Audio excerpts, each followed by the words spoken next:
FIDA, the Football Integration Development Association, has been going for 30 years. It's a fabulous record, isn't it? It is. Slides under the radar. It's an organisation that gives people living with intellectual disabilities the opportunity to play footy.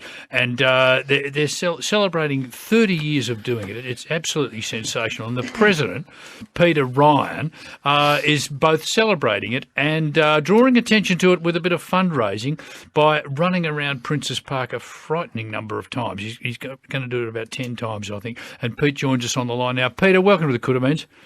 Yeah, good morning, everybody. Thanks for having me on. You're welcome. Yeah, good on you, Pete. Look, thank you. It's a fantastic record. Not a lot of people know about it, and I was shocked. I mean, to think when it dawned on me, you've been doing it for 30 years. Tell me how it started. Look, it was a simple start. The Hawthorn City Council approached Hawthorn Footy Club to run a clinic for people with intellectual disability, and the response was so good for that we decided we better set up a regular competition. So that was 30 years ago, and my involvement, I was recruiting at Hawthorn, but also teaching in a special school, so they asked me to get involved, and I'm still there 30 years later. So initially, Peter, did you get funding from the government, or was it initially, the VFL Foundation, as it was in those days, gave us funding to buy sets of footy jumpers and all that sort of thing. So the first 2 years we did get funding from the VFL Foundation. Mick Miller was a great supporter of ours and enabled us to get started. Fabulous. And it's grown so much too that now you've got, 30 clubs, Pete? Yeah, we look like having 30 clubs this year. We've got 4 new ones since 2019. And we're hoping to get somewhere. We had 805 registrations. We reckon we'll certainly get over 900 when we start up again in a few weeks' time. So we're pretty happy with that, obviously. Yeah. And is it only operating in the sort of Melbourne metropolitan and suburban area, or are you getting out into regional Victoria? We've got clubs now from Warrnambool to Wodonga. So. And I mean that's made our work obviously far greater and more expensive, obviously. So we've got teams at Warrnambool and Hamilton, Horsham, Ararat, Ballarat, Bendigo, Echuca, Wangaratta, Shepparton, Wodonga. Oh. I think I've got them all there. Oh. Yeah, that's very good. Now, anyone wanting to know more information can go to the website, which is FIDA, FIDA.org.au. Just back on yourself for a moment. I've known you, of course, through running, and in fact, you did the first 37 Melbourne marathons in a row. That's correct, Ian. What you give it away after 37? Couldn't push on to 40, Pete? I had sort of 40 in mind, and I had to pull out of the 38th, and I was having trouble with a knee, and it puffed up, and I couldn't get it down, and I sort of got halfway and knew I wasn't going to make it in time.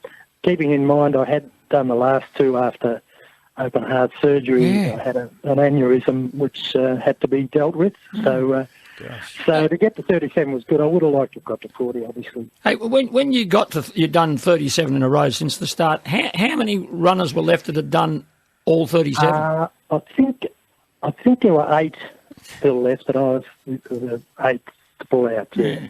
Now, and we should also say on the football playing side of things, I didn't know this little-known Peter Ryan fact, that you played you're a one-game wonder. You played one game for... Yeah, one gamer. For Hawthorn? Yep, I've certainly milked that one game. Well, milk it again.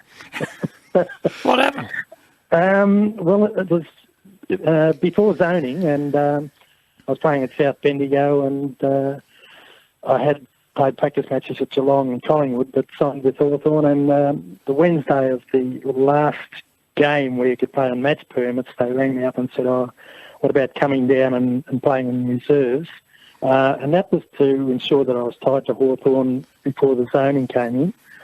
Well, then on the Thursday night, they rang up and said, look, we've got you on the bench in the first. Oh. So at Victoria Park, that was a bit daunting, obviously. And I came on at three-quarter time, and I did okay, I guess. I had 5 kicks and a hand pass and 3 marks, so I was pretty happy with that. Yeah. But decided to go back to stay in Bendigo and was at Teachers College and finish the year there. So, which probably as it turned out, I had a lot of concussion problems before it became fashionable, and got a couple more before the end of the year. And I guess when I came down, I'd sort of lost a bit of confidence and slightly game shy, perhaps. I don't know. So, Peter, did you play any games for Hawthorn reserves in the end? Yeah, so then the next year I came down and played the season in the reserves. Torch reckons he might have played against you. Well, if you played against South at the Lake Oval or maybe... yes, I did. Yes? Certainly did. Okay, yeah, I probably would have played against you, yeah. Yeah. But then I got involved in recruiting and was on the recruiting committee for 25 years at Hawthorn. Who was your biggest get? Yeah. Sorry? Who was your biggest get? Oh, well, I always say Buddy, but...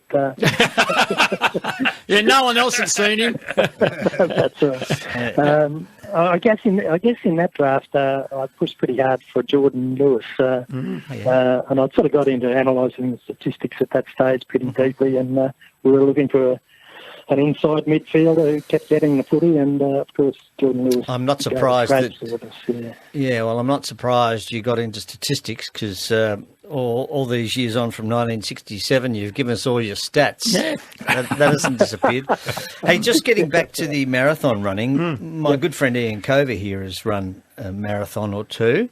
And I remember the first time he reported back to me about the wall, where he hit the wall. With 37 in a row, did you hit the same wall all the time, or if you indeed hit a wall?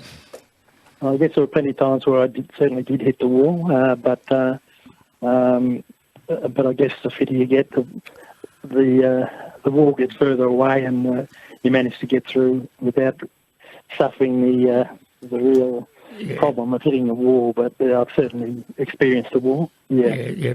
Peter's rather elite. The wall was very much in the distance. The wall was back at the hotel room after he'd finished. And of course, this all gets us back to what we're talking with FIDA. You're doing, you're not running, actually. Richo said running. You're walking. Much more sensible and civilised. Tomorrow?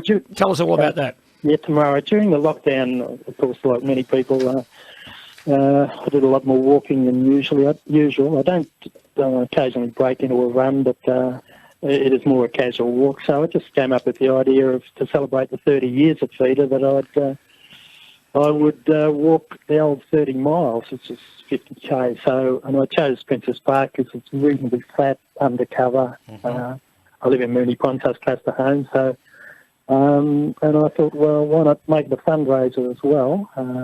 Obviously, the more funds we get, the more support we can give the FIDA clubs. And you're stepping off at 7 o'clock tomorrow morning. So when I decided to do it, I hadn't realised that it'd be still dark at 7 o'clock.